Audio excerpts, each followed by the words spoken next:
اللہ انصاف اور احسان کرنے اور رشتہ داروں کو خرچ سے مدد دینے کا حکم دیتا ہے، اور بے حیائی اور نامعقول کاموں سے اور سرکشی سے منع کرتا ہے، اور تمہیں نصیحت کرتا ہے تاکہ تم یاد رکھو۔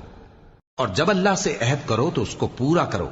اور جب پکی قسمیں کھاؤ تو ان کو مت توڑو کہ تم اللہ کو اپنا ضامن مقرر کر چکے ہو، اور جو کچھ تم کرتے ہو اللہ اس کو جانتا ہے۔ اور اس عورت کی طرح نہ ہونا جس نے محنت سے تو سود کاتا پھر اس کو توڑ کر ٹکڑے ٹکڑے کر ڈالا،